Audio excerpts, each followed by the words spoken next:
you know.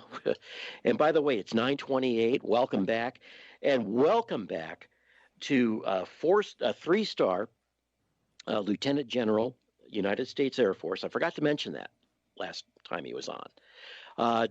Lieutenant General Thomas McInerney. Tom, great to have you back. Great to be back, Vince. Thanks for having me. Always. It's a lot of stuff. You heard it as we went in, as you say, this is cyber warfare. And I won't put it on any other level than that. And I'm so glad you're saying that. We have somebody listening to us on KMET out in the city of Upland. Kraig is on the line. Kraig, you're on the Vince Daniels Show. Hi, thanks for taking my call. Now, look, there's a lot to pack here, but I'll try and talk in generalities. But go ahead and challenge me if you need to. What General McInerney, along with his friend General Flynn and some other people are doing, it's a propaganda technique called firehose of falsehood, where you spread out so many lies over so many sources, over so many channels of media. Firehood of falsehood? Stop yeah, right where there. You spread out of falsehood? Yeah, it's a technique in which a large number of messages are broadcast rapidly. We're talking about. What reason would he have? I mean, he has a position to. I mean, he's earned the stature. Why would he do this? Before we go into his reasoning, look at every single claim he made last week on your show, and these are the same claims being made by Trump's so-called unofficial attorney or whatever they want to call her. Now she's trying to say she's the people's attorney, Sidney Powell, a member of QAnon connected to a bunch of child molesters, and the general here won't admit that he's connected to QAnon, but through at least one degree of separation, he sure is. And what's happening here is all these claims. He said that Pennsylvania registered 1.8 million people, but 2.5 million were counted, 150,000 ballots missing in Wisconsin, Trump won Virginia, CIA voting in Frankfurt using scorecard, rampant fraud in Arizona.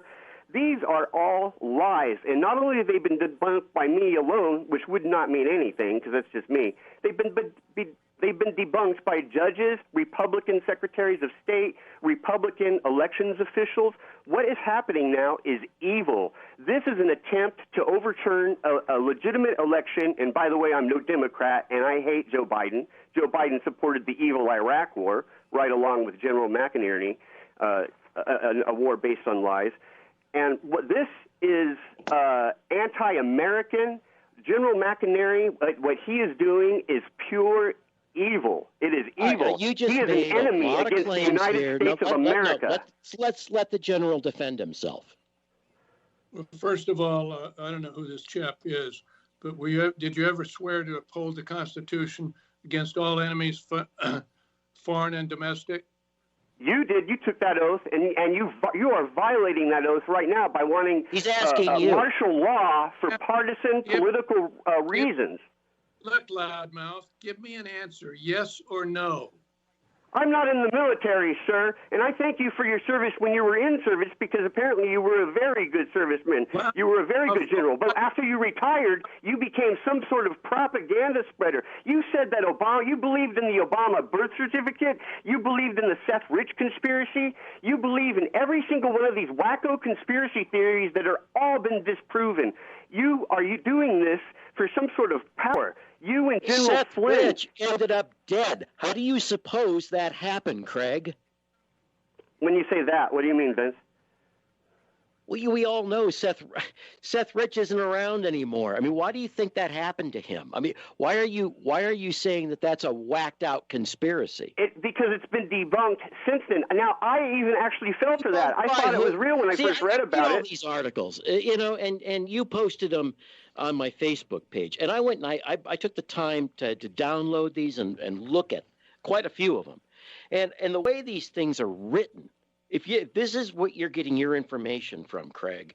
It's not just me. What about Republican secretaries of state, Republican investigators, Republican governors? There's Republicans that are saying the same thing as me. It's not just me, some random talk show caller. Give us a name. Give us a name of what Republican governor, what Republican senator, Give us names. You haven't given one specificity on any of these issues yet. Well, for example, you said there was rampant fraud in Arizona, and an Attorney General of Arizona, Mark Brnovich, said that less than 200 questionable ballots existed in his state. Why would he defend Democrats unless he honestly felt that the election was legitimate? Now, here's a broader thing. Every single election that we've ever had here, as well as other countries with their elections, there's a certain amount of small-scale fraud and small-scale irregularities. That happens every time. What Trump is doing right now could have been done on any election. Hillary could have used the exact same rationale to challenge the 2016 election, but she didn't. And by the way, I did not vote for Hillary. Wait a minute. She didn't have, but she wasn't facing what Trump is facing in this election. That man General, remind us, how many more votes did he get compared to the 1960 election with John Kennedy and Richard Nixon? I mean, and Biden got even more than that.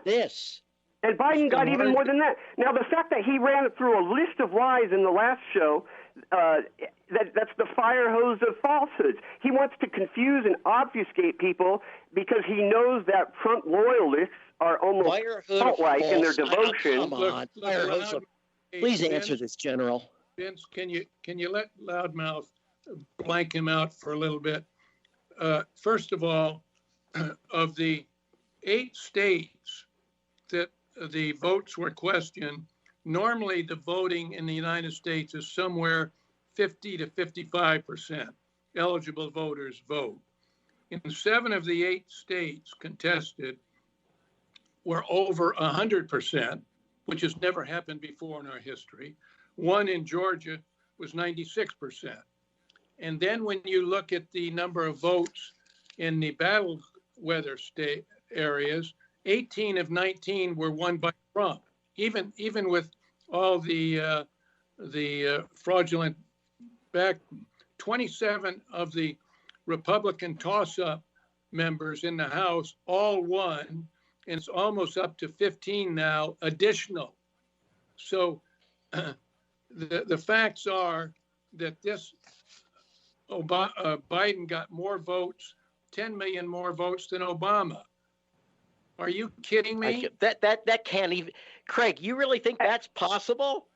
Hey, that's just one more part of the fire hose of falsehoods. He's spreading out so many statistical lies. And now let me ask you an honest question. Let me ask you an honest question, just one honest question. Do you deny? Haven't had an honest question yet. Yeah, you haven't answered any of ours honestly yet. I mean, how you could sit here and defend this process. Would you defend Governor Tom Wolf of Pennsylvania? Would you defend that state? Look, you're pointing to there's about 4, as per this fire hose technique. You're throwing out a bunch of stuff. Now, in the end, some of it may be based on truth, but most of it is lies. Most of it is outright lies. You're the one throwing it out. We're trying to answer it. Well, let me ask you this: do you really think that if Trump lost a legitimate election, let's say there was absolutely no voting irregularities at all, but Trump lost, do you really think he would have conceded? He had this plan to challenge the election no matter what. I don't believe that. Well, I don't believe that. It's part that. of his personality. It's part of his personality. He started office with a conspiracy theory that Obama was born in Kenya, another conspiracy theory that General McInerney fell for. All right, Kraig, thanks for the call. Wait, he's martial law. Do you understand when I say thanks for the call, that means turn the call off? Thank you. I'm not going to give this another minute, General. I mean, I'm sitting here, and the more I read these articles, and I said we were going to do this earlier in the show. Look at the way, if this is where Kraig is getting his information, no wonder it's so easy for people to drink this stuff up. Let me give you an example. Let me give you an example of muckraking journalism. All right, here from Newsday magazine. For most of the past 2 years, Donald Trump believed with reason that he'd found in William Barr an attorney general who would go the extra mile to protect his interests. But Barr on Tuesday drew a line on sharing Trump's fantasies and declined to put the nation's top law enforcement agency behind the president's baseless claims that the election was rigged against him. Okay, what's wrong with that article? There's a word. Why couldn't he have said the president's claims? Why does the word baseless have to be thrown into it? That I don't understand that. That's why how they shape the thinking. Automatically say they're false claims, base claims, in which they aren't. I mean, you gave us nothing but facts, General.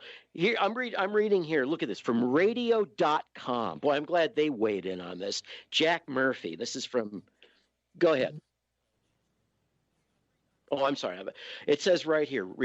Retired Lieutenant General Tom McInerney described Sidney Powell's filing lawsuits to try to overturn a lawful presidential election in favor of President Donald Trump as a, quote, counteroffensive.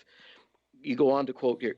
She also found out through the Kraken, and you said this on our show, and the Kraken is the 305th Military Intelligence Battalion that works these kind of problems, and we have Chinese and Iranian involvement.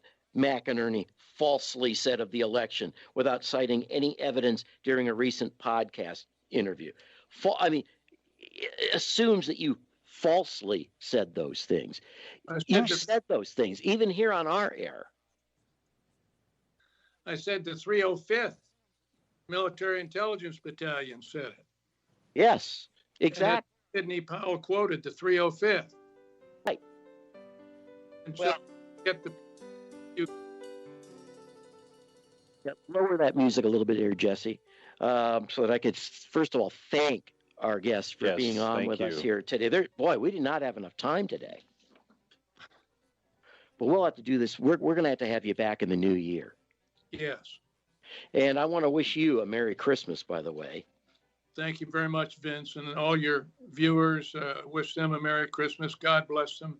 But most of all, God bless America during this very, very difficult time. We thank you, and Merry Christmas to you, Rod. Merry Christmas to you too, my friend. You'll be back for me New Year's Eve morning. New Year's Eve. Looking forward to it. And Michael DeWald back here next week with me.